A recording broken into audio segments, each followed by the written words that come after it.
Assalamualaikum warahmatullahi wabarakatuh. Bersama saya Budi Utomo, inilah podcast IJS. Sudah hadir bersama saya kembali ini.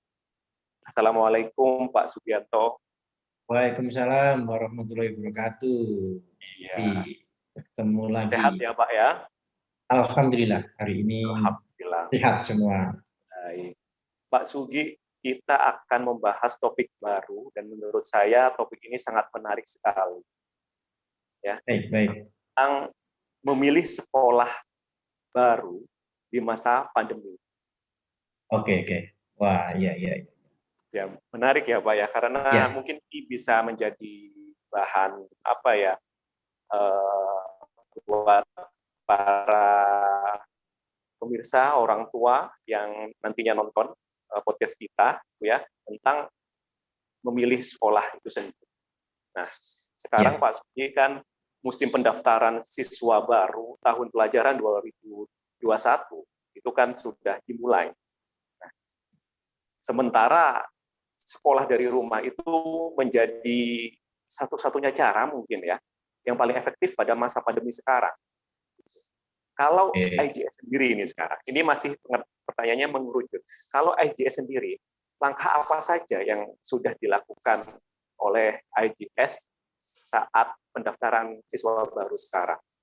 Sehingga masyarakat ataupun orang tua itu percaya dengan IJS, walaupun sekolah dari rumah, seperti itu.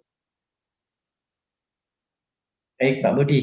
Wah, pembahasan hari ini sepertinya memang ditunggu ya oleh masyarakat yang lagi galau, bagaimana sekolah kelanjutannya ke depan gitu ya.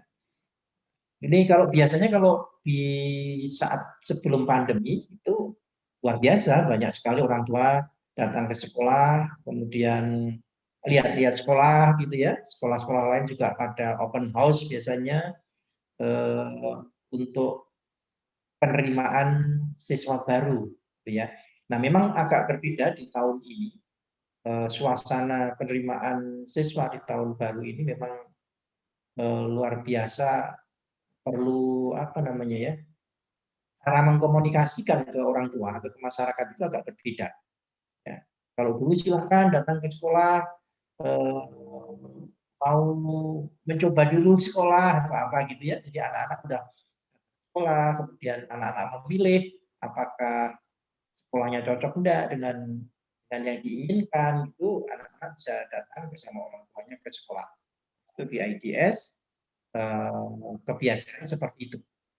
Nah, ini tahun ajaran baru kurang beberapa bulan lagi, ya.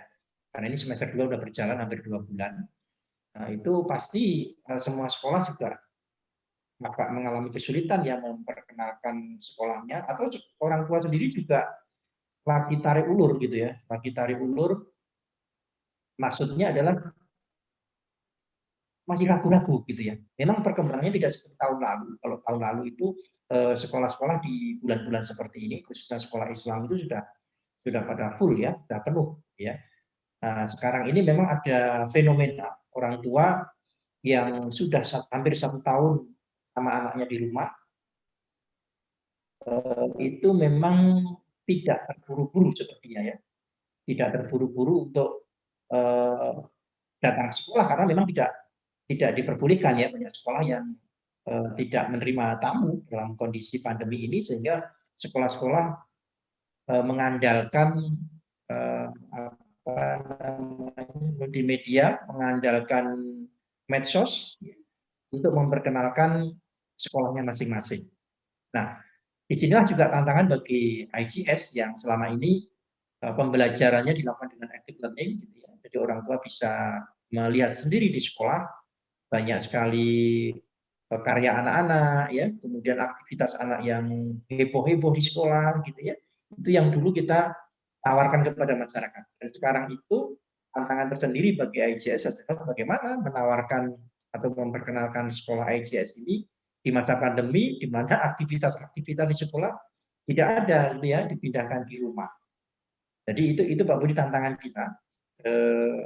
Bagaimana tetap orang tua percaya pada sistem pembelajaran di IJS ini walaupun di masa pandemi gitu ya, walaupun dengan daring.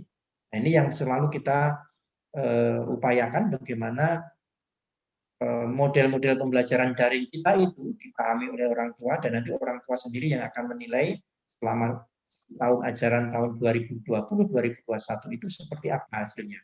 Nanti orang tua baru merasakan sendiri dan biasanya kebiasaan orang tua kalau sudah dengan pembelajaran anaknya, mereka akan menyampaikan ke orang lain gitu. Itu Pak Budi. Jadi pandangan kita itu.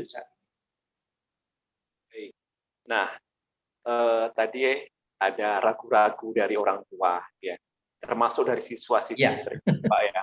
Jadi memang saya sendiri ketika ya di keluarga juga tanya yang anaknya sudah kelas 3, yang sudah kelas 6 itu mau sekolah di mana gitu.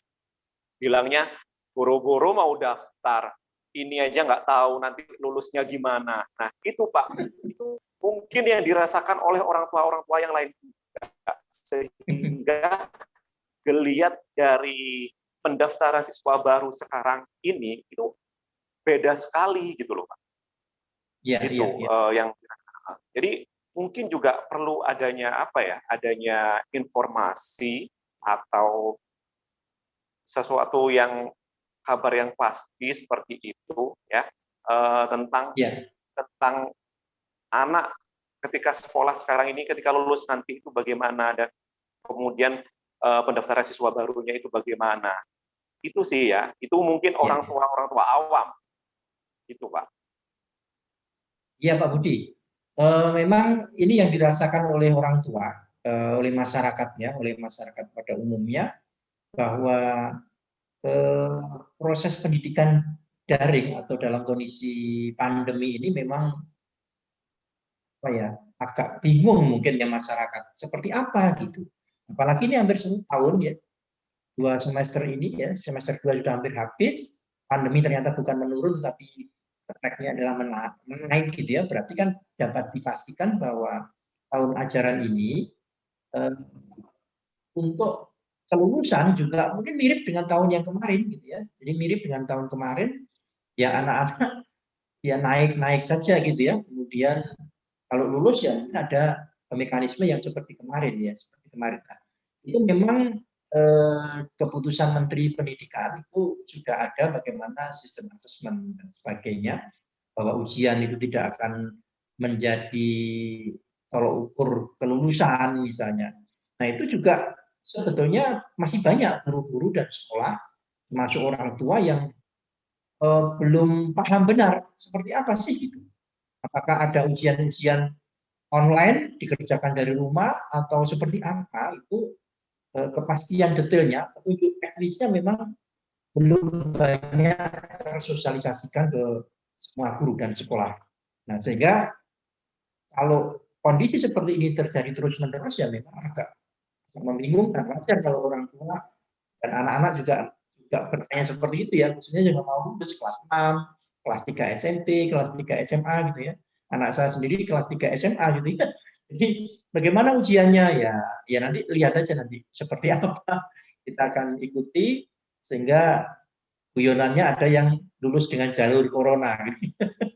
Tidak seperti biasanya yang kondisi normal. Ini sudah 2 kali yang akan datang ini untuk model kelulusan yang dalam kondisi pandemi ini. Jadi kalau tahun lalu masih ada yang sempat ujiannya itu offline ya, ada yang sempat online gitu ya, akhirnya di tengah-tengah jadi online gitu ya, jadi sempat terjadi tahun yang kemarin. Tapi kalau yang tahun ini sepertinya murni online sepertinya ya, dengan kondisi pandemi yang belum mereda gitu ya. Ya itu Pak Budi, wajar aja orang tua dan guru sendiri juga sepertinya tidak terlalu paham tentang bagaimana mekanisme kelulusan yang tahun pandemi yang tahun kedua ini Pak Budi. Ya benar Itu. Pak, benar sekali ya Pak ya. Jadi orang tua itu kalau seperti ini Ada juga yang bilang kalau seperti ini mending homeschooling aja, dan banyak sih alasan-alasan mereka gitu kan ya Pak ya. Nah, Iya, betul betul. lalu Jadi lalu untuk lalu ini Pak, ini mengembang lagi pertanyaannya. Lalu kalau di IJS sendiri pendaftaran ya kan sudah dibuka.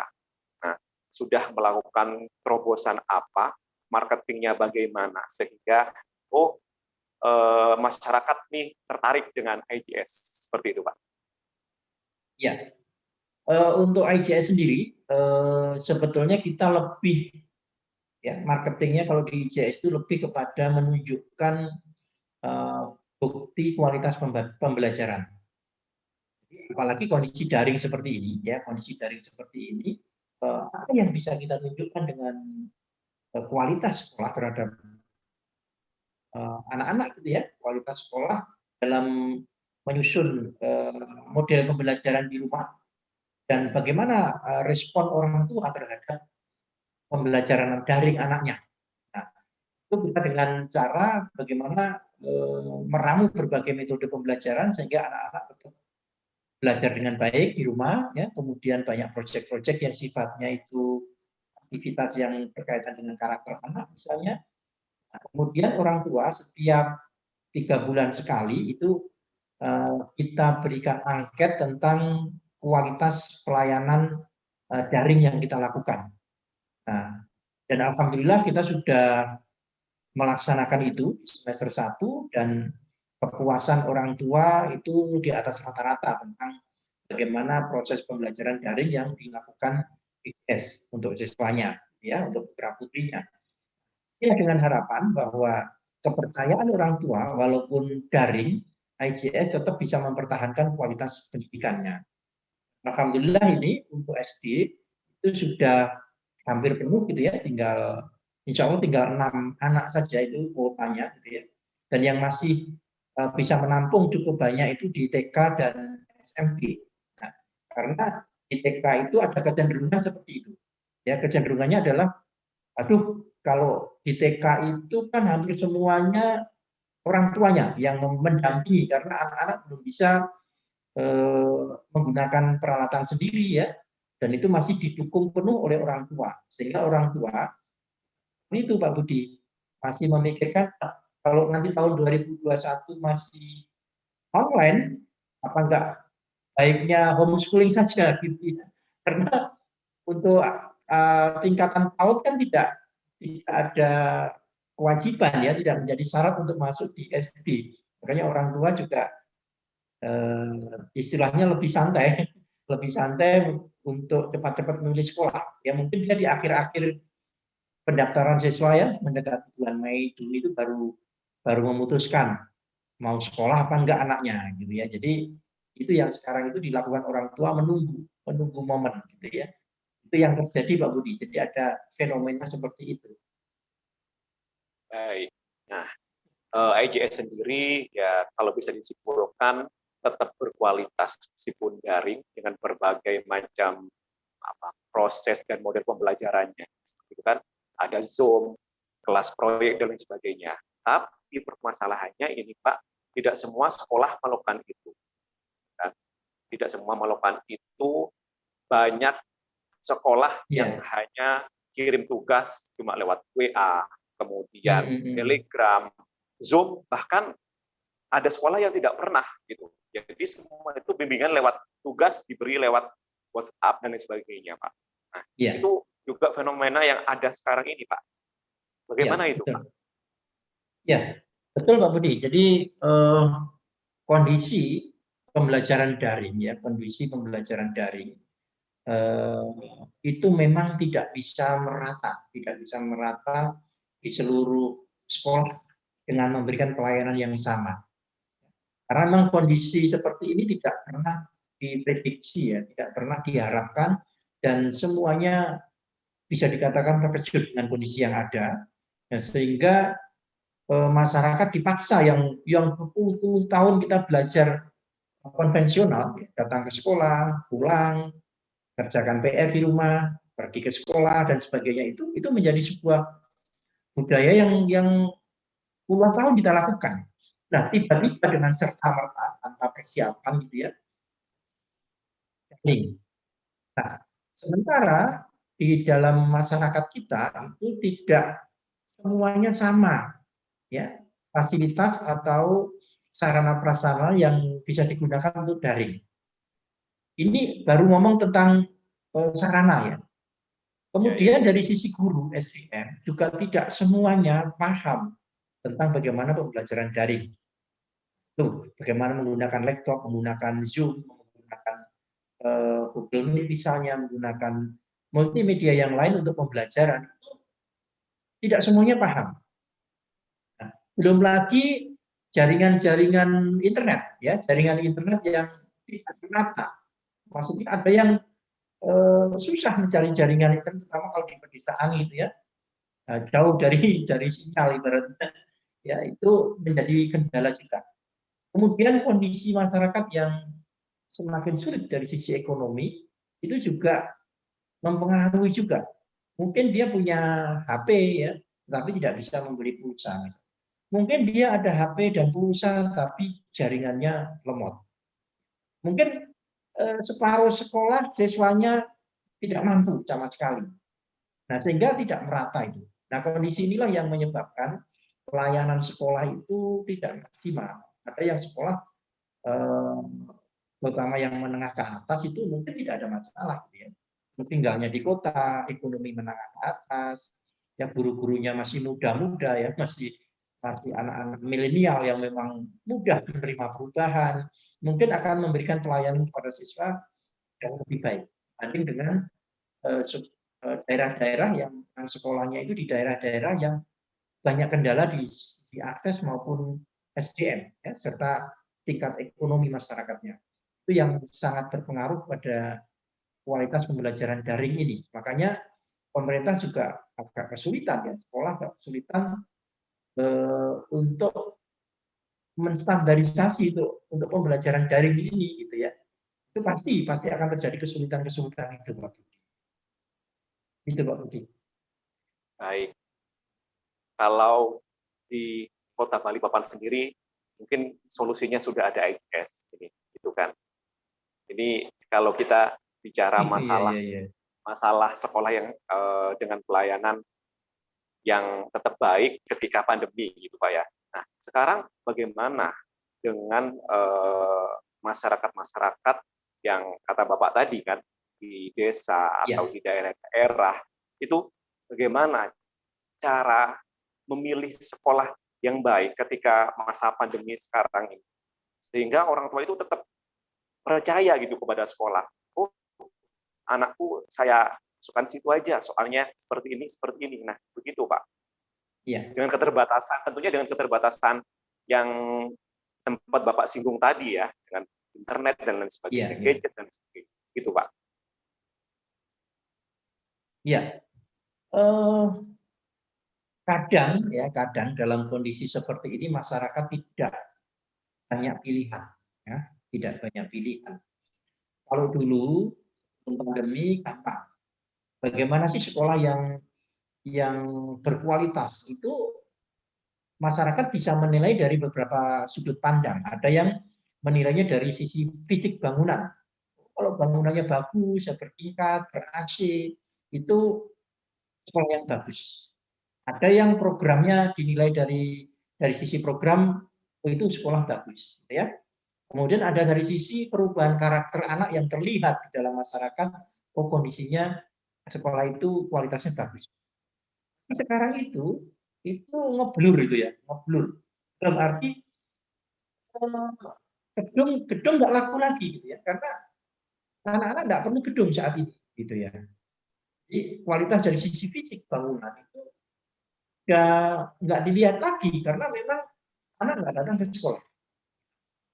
Kemudian semuanya sama, jadi media modalnya sama, yaitu fisik yang ada di daring itu, gitu ya. Kalau anaknya itu nggak pernah daring, kemudian nggak pernah ke sekolah, juga dia nggak tahu. Bahkan sekarang ada anak kelas 1 ditanya, gitu ya, di pengalaman teman kemarin itu cerita, ditanya siapa gurumu, nggak tahu. Siapa nama gurumu, nggak tahu, karena dia masuk kelas 1 sudah online gitu. Dan ternyata di sekolah itu tidak pernah online gitu ya, tidak pernah daring karena berbagai keterbatasan itu. Jadi kalau sekarang mau memilih bagaimana memilih sekolah yang baik, ya sekarang adanya di daerahnya apa gitu. Kan gitu ya. Biasanya oke dia tahu ada sekolah baik tempatnya di sana loh di kota sana. Tapi juga ada kendala dia untuk ke sana gitu ya. Untuk kesananya itu untuk menuju sekolahnya juga ada kendala. Ada pembatasan-pembatasan ya. Kemudian kalau mau oh sekolahnya keren banget tuh, full daring. Ternyata di daerahnya akses internetnya buruk gitu ya. Nah, jadi juga terputus, tidak bisa ikut pembelajaran daring yang direncanakan oleh sekolah. Nah, itu juga menjadi kendala. Jadi tidak hanya di sekolahnya itu, tetapi kualitas infrastruktur dari pembelajaran daring ini ternyata juga sangat berpengaruh ya dengan kualitas pembelajaran daring itu sendiri. Itulah yang kita pahami, makanya kalau di IGS itu memang kita memakai dua sistem ya. Makanya kita ada namanya sistem modul dan sistem online ya. Jadi pembelajaran itu setiap hari Senin sampai hari Jumat, itu kita sudah siapkan setiap hari ada modul yang memang menjadi pegangan anak untuk dipelajari. Ya, selain ada buku-buku paket yang memang sudah dibagi sebelumnya. Kemudian setiap hari juga ada pembelajaran online daringnya, itu guru mengajar bertemu anak-anak walaupun itu online gitu ya, dengan membahas modulnya, dengan melakukan aktivitas lain selain yang ada di modul, proyek-proyek gitu. Jadi kombinasi itu kemudian dilanjutkan dengan pembinaan karakter anak-anak. Bagaimana karakter anak-anak tetap terpantau, sholatnya, ngajinya, ya. Kemudian perilaku dengan orang tua. Dalam kondisi pandemi seperti ini, dia harus banyak membantu orang tua untuk mendidik kemandirian anak-anak itu. Saya mencuci piring, membersihkan tempat tidur misalnya, kemudian membantu merapikan ruang tamu dan sebagainya. Nah, itu tetap diberikan sehingga apa?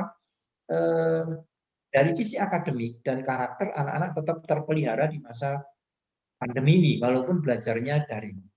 Nah, itu tidak semuanya sekolah bisa melakukan itu karena tadi juga ada keterbatasan yang mungkin tidak bisa diatasi. Dan alhamdulillah kalau di IGS itu tidak terlalu menjadi persoalan karena memang posisi sekolahnya juga tidak jauh ya, ya ada di kota gitu ya. Kemudian anak-anaknya juga sudah terkondisikan selama ini sehingga tidak ada persoalan yang serius yang kita hadapi gitu. Itu Pak Budi. Ya, baik. Nah, ini berbicara lagi mengenai waktu ya, Ya, tentang kalender pendidikan sendiri. kalender Kalender pendidikan. pendidikan ya di masa pandemi yang sekarang, ya kan. Jadi ketika sekarang sudah ada pendaftaran siswa baru dimulai, lalu Iya, nanti pasti ada entah ujiannya bagaimana nanti ya kan.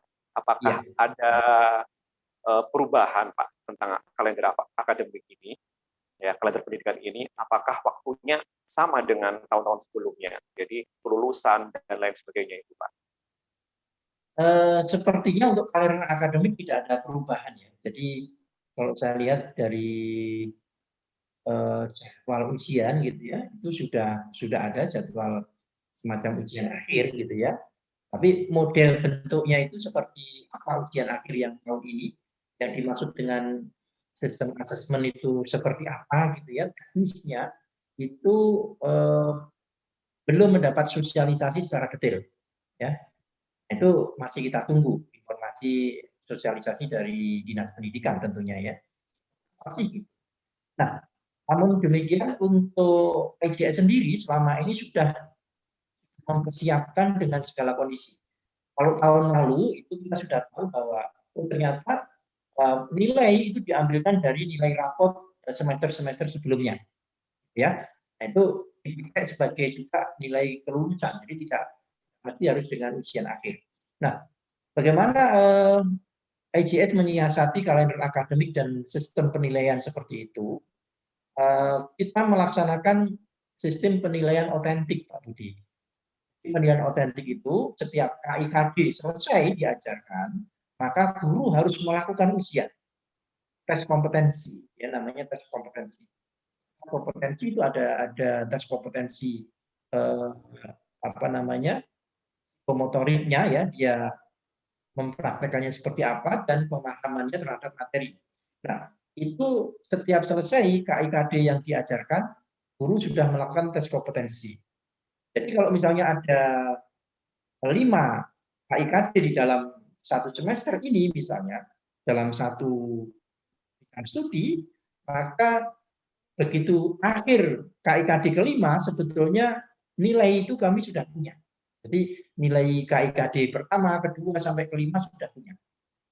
Nah, sehingga nanti sewaktu-waktu, ya, sewaktu-waktu pemerintah atau dinas pendidikan menjadwalkan ujian akhir misalnya, entah bentuknya apapun, kemudian ada instruksi misalnya nilai diambilkan dari rapot yang ke belakang, apakah yang khusus kelas 6, kelas 5, atau kelas berapapun yang diinginkan, kami sudah siap.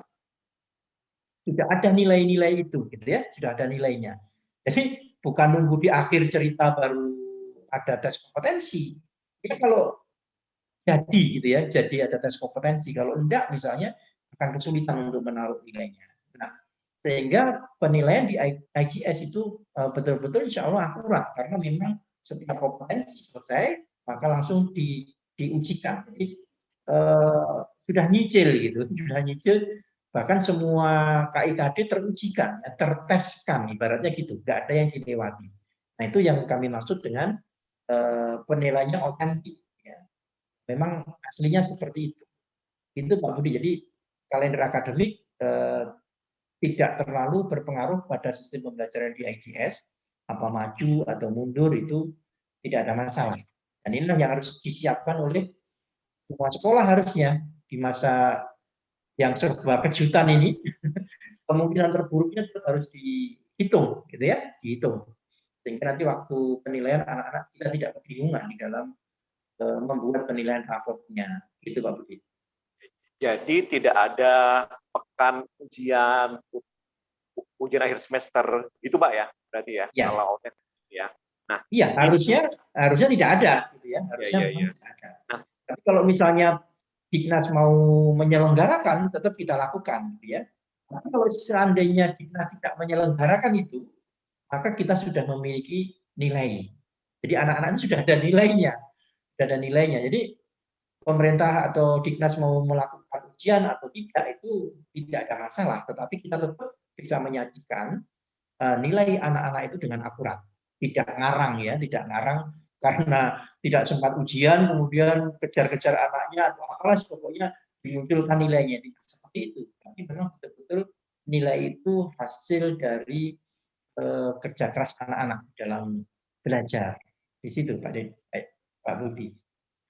Nah, penilaian otentik ini sendiri itu dilakukan IGS saat pandemi ini saja atau memang seperti itu konsep IGS sejak awal?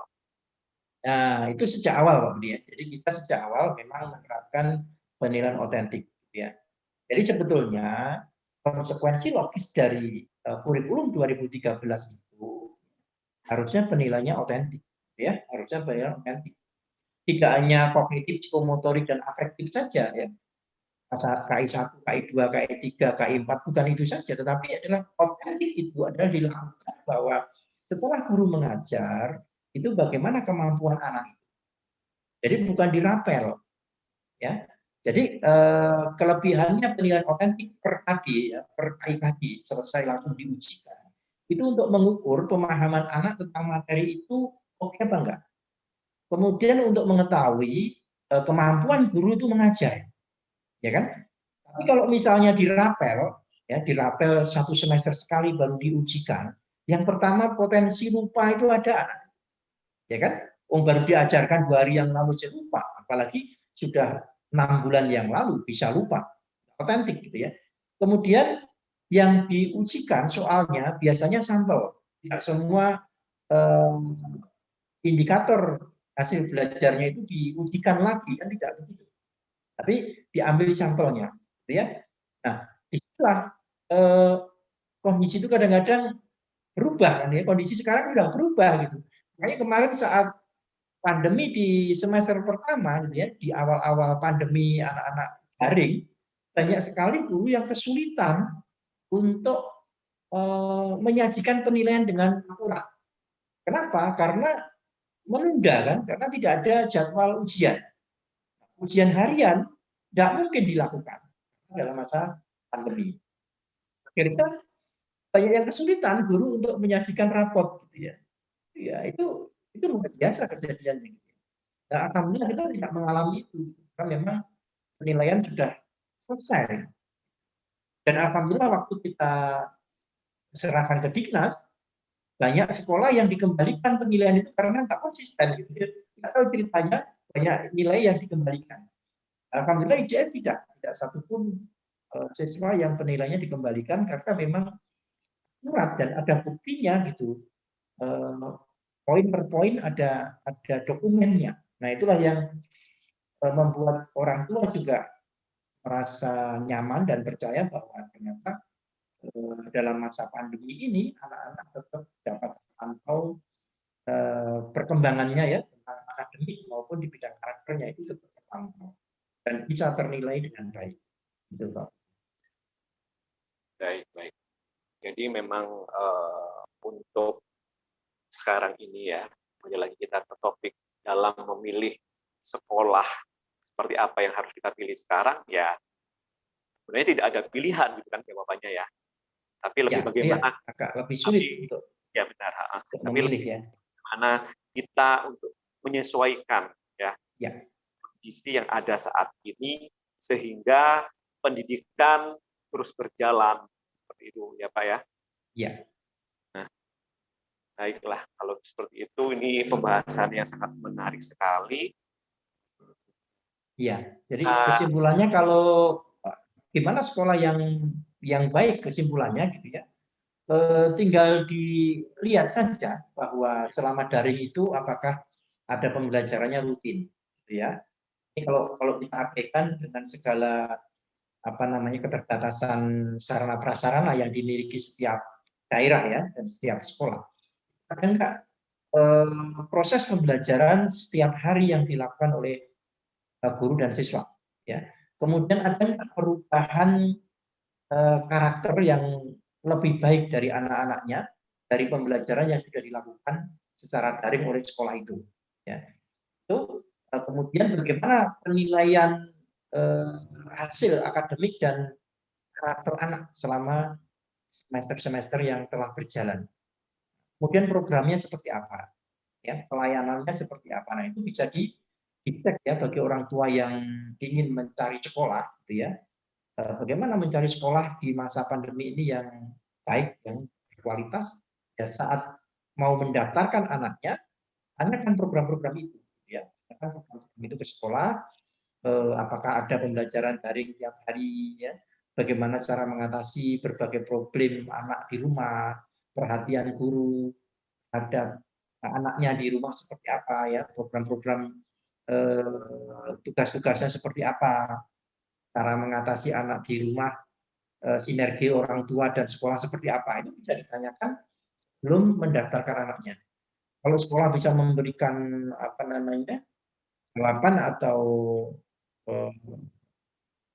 hal-hal yang meyakinkan untuk itu ya, saya itu sekolah itu sudah bagus, berarti masih bisa mempertahankan kualitas akademik dan kualitas karakter anak walaupun pembelajaran dilakukan daring. Ini clue-nya ya Pak Budi. Jadi nggak bisa lagi melihat toiletnya bersih apa tidak, itu nggak bisa lagi. Ya kan, gurunya cantik-cantik apa enggak, nggak bisa lagi ya. Kemudian AC-nya enggak, ruang belajarnya nggak bisa lagi. Jadi yang harus ditanyakan oleh orang tua adalah poin-poin tadi. Ya, bagaimana solusi sekolah menghadapi kondisi yang seperti ini?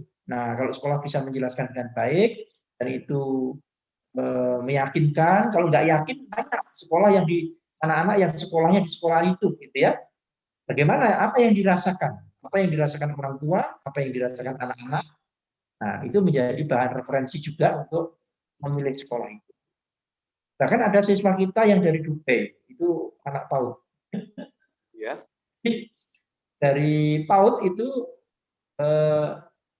dia sekolahnya dari Dubai gitu ya. Dan kebayang itu jamnya beda.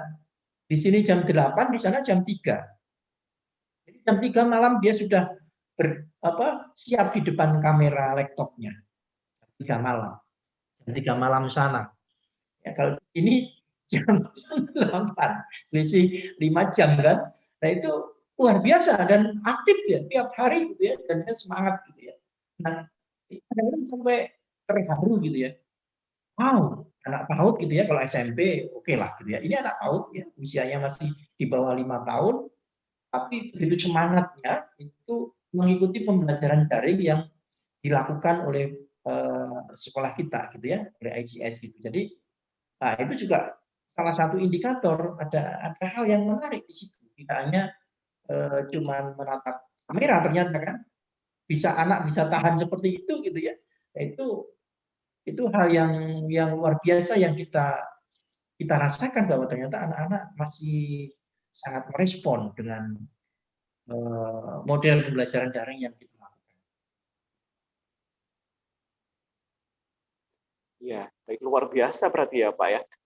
Berarti kalau seperti itu juga peran orang tua juga sangat penting sekali dalam Betul, betul. sekolah daring seperti ini ya Pak ya. Iya, iya. Peran orang tua dan apa ya, komunikasi sekolah dengan orang tua. Jadi sekolah harus merasa, oh saat daring ini ternyata orang tua betul-betul sangat membantu untuk pendidikan anak. Ya.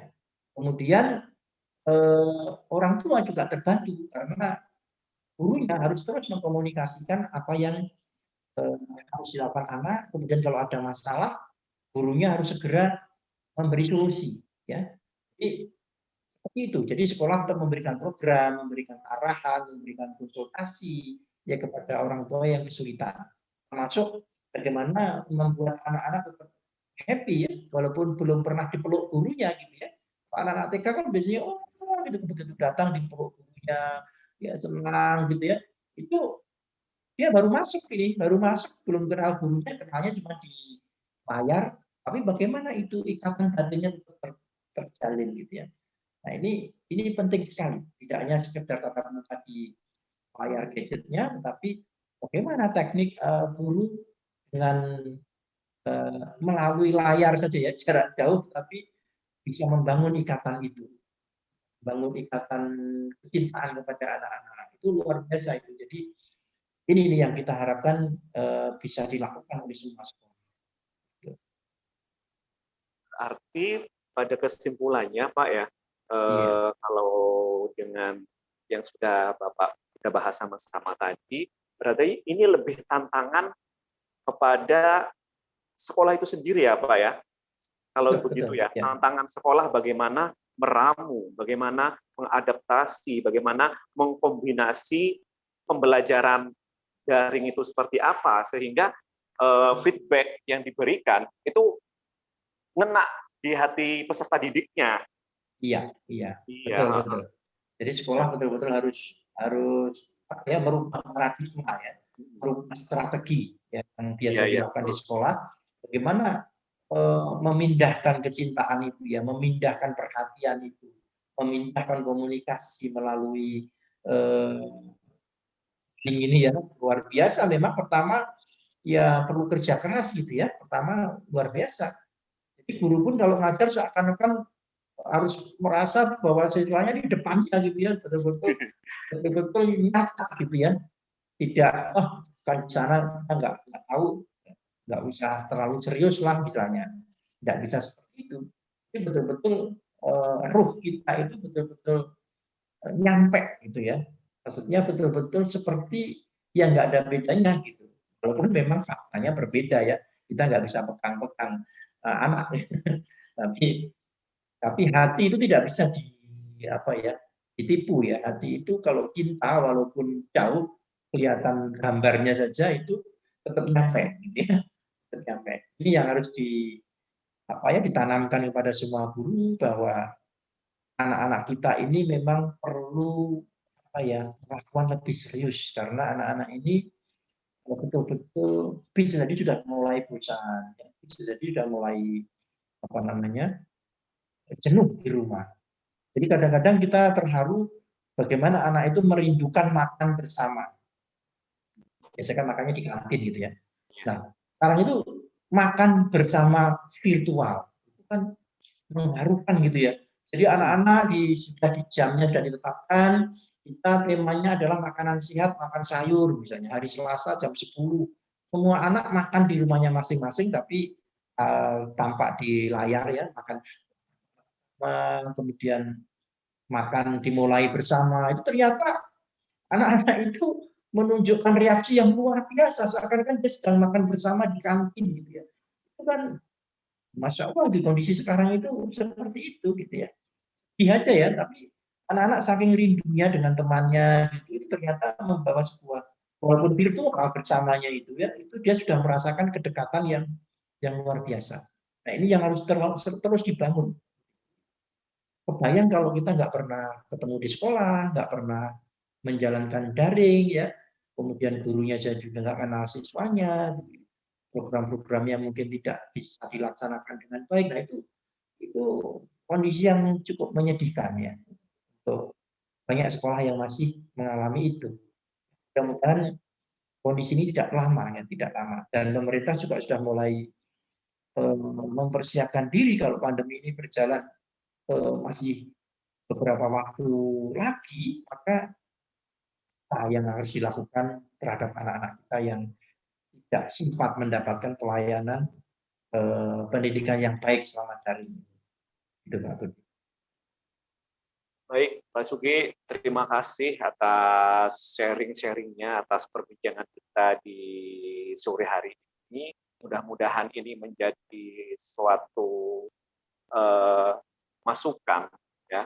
Kemudian menjadi suatu inspirasi juga, barangkali untuk sekolah-sekolah lain yang memang sekolah-sekolah itu memiliki tantangan baru bagaimana dia beradaptasi dengan situasi kondisi pandemi yang seperti sekarang, tapi pendidikan harus tetap berjalan. Seperti itu ya Pak Sugi ya. Baik, terima kasih Pak Sugi. Sekali lagi atas kesediaan Bapak. Mudah-mudahan kita bisa bertemu lagi di kesempatan yang lain, tentunya dengan topik-topik yang menarik. Baik, demikian perbincangan saya bersama Pak Sugianto selaku Ketua Litbang IGS, saya Budi Utomo selaku host dari podcast IGS pamit. Wassalamualaikum warahmatullahi wabarakatuh.